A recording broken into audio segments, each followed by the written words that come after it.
Transformers, more than meets the eye. The Transformers.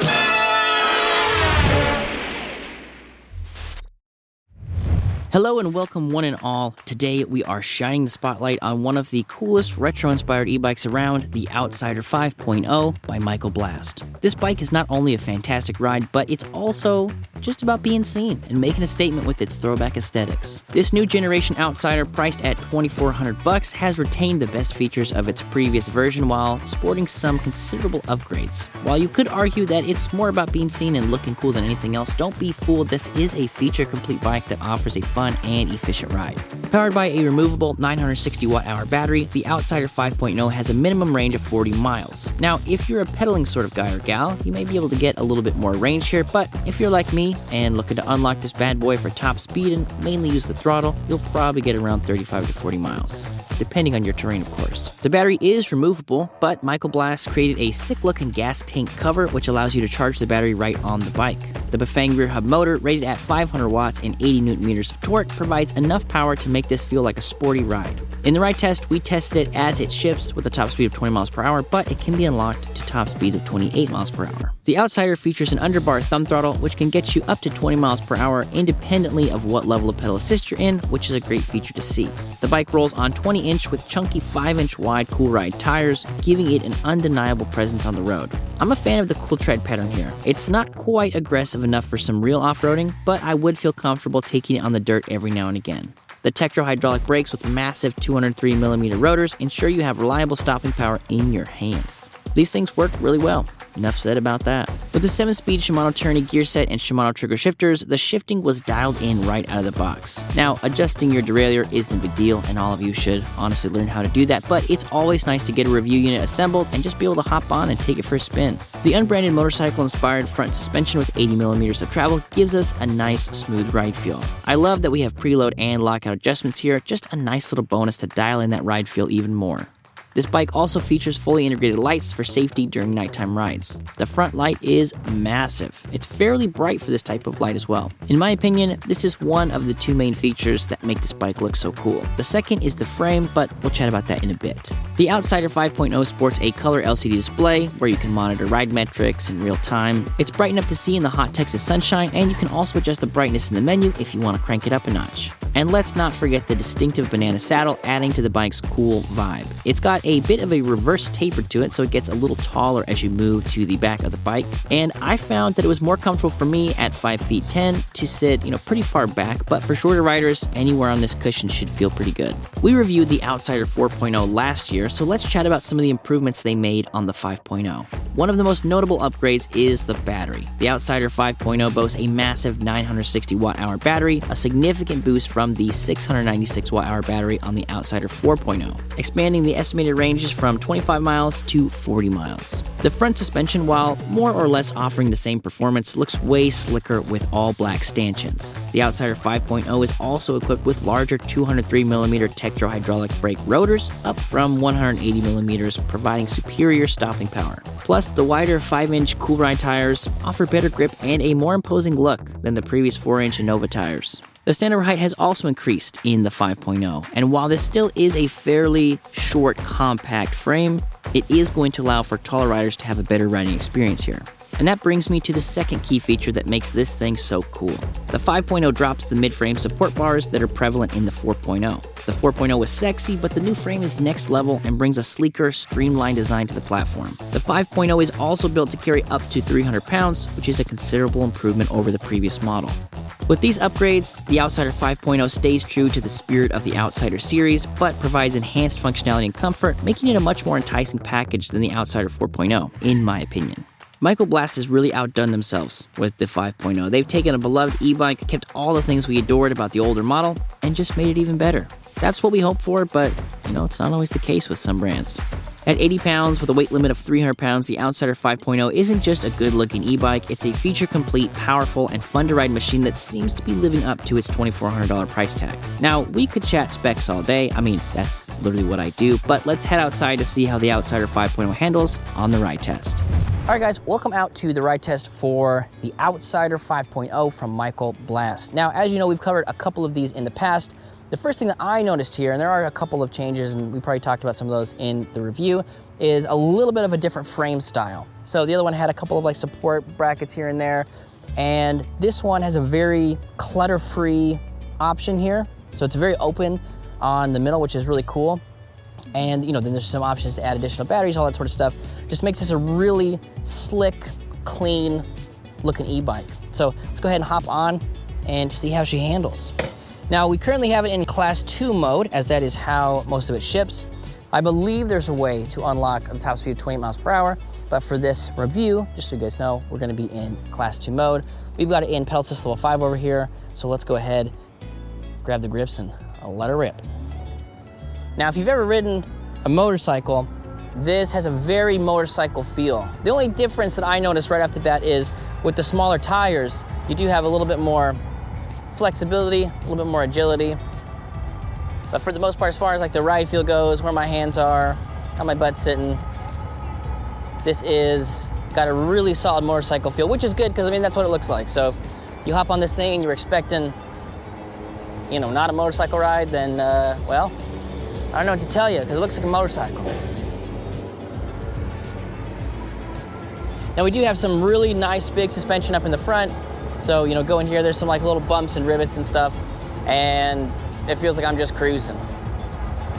And this are the lawnmower guys here. So you can hear my beautiful voice a little bit more.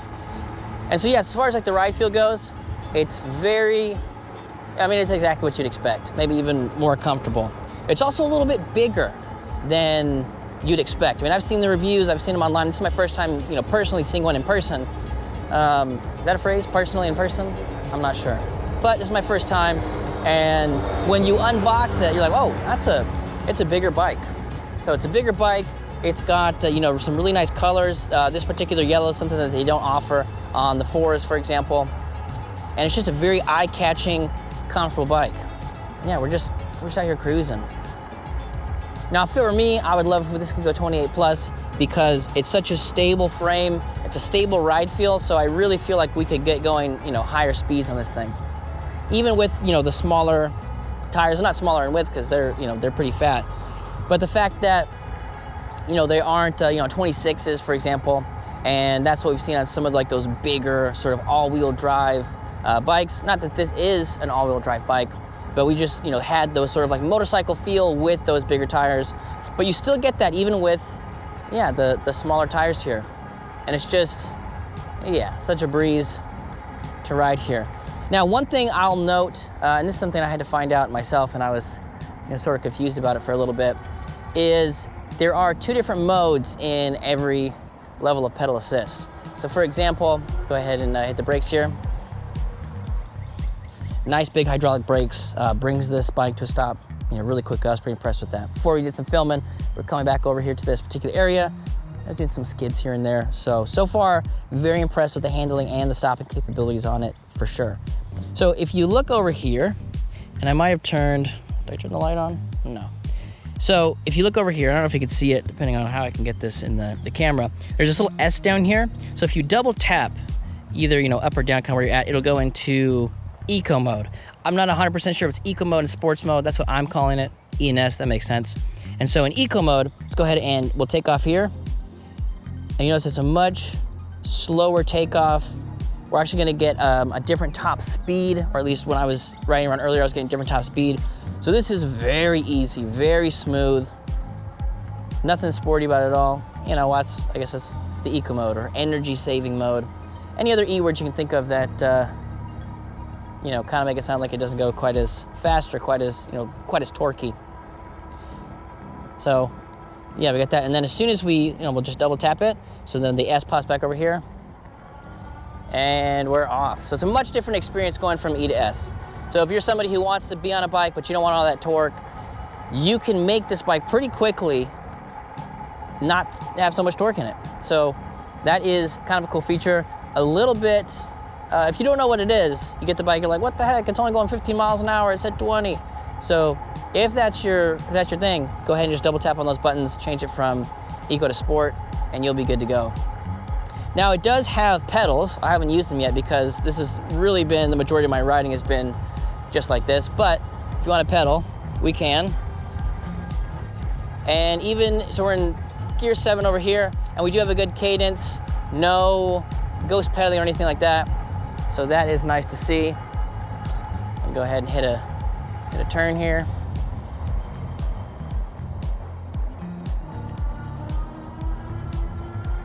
Now as far as, so right now it's using pedal assist, and we go to throttle.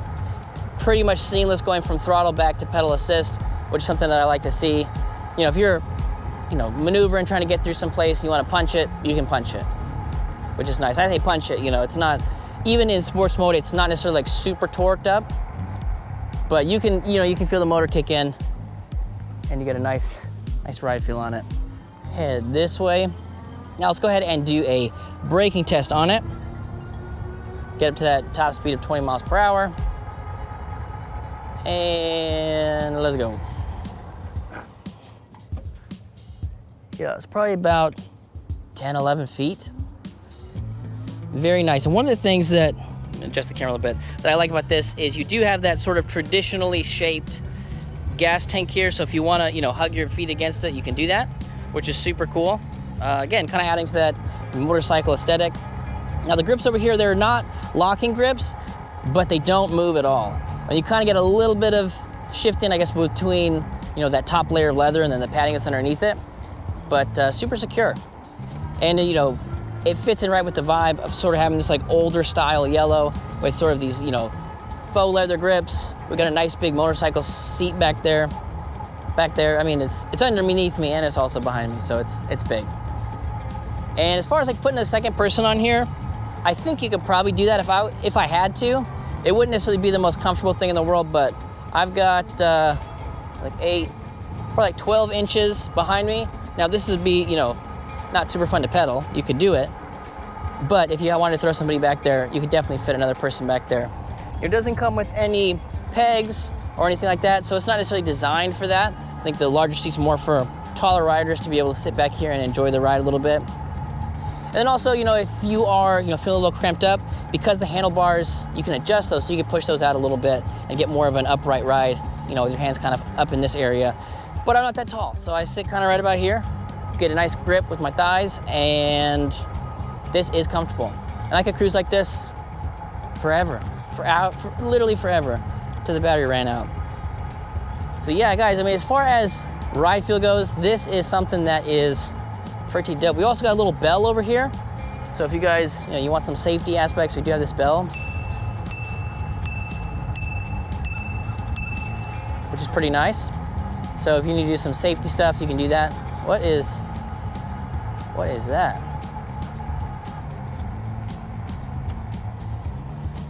Hey dude, I like your bike. Oh, thanks. What do you do for a living? What a nice young fellow over there. Well guys, I think that's gonna do it for our review of the Outsider 5.0 from Michael Blast. I'm gonna actually head back there and ride that bike. That bike looked off-road ready right there. Thank you guys for riding with us. Make sure to check out electricbikereviews.com. You can check out all the specs for this bike, compare it with a bunch of other bikes if you wanna do that sort of stuff, if you're one of those compare kind of guys. And you can look at some more pictures. You can engage the community. Leave a comment below here on YouTube, or you can leave a comment below over there at electricbikereviews.com. Make sure to see if we're giving away any bikes, because guys, we are giving away some bikes. We are in conversations with multiple brands now. Everybody's like, hey, can you give away one of our bikes? I'm like, yes, we can. So yeah, check out for giveaways. Guys, I appreciate it, and we'll catch you on the next one. Thank you guys for riding with us as we reviewed the Outsider 5.0 from Michael Blast. If you guys want to know more about them, I'll have a link to them somewhere down in the description. If you guys want to see the full written review and some extra pictures, you can head on over to electrifiedreviews.com. Otherwise, we'll catch you on the next one.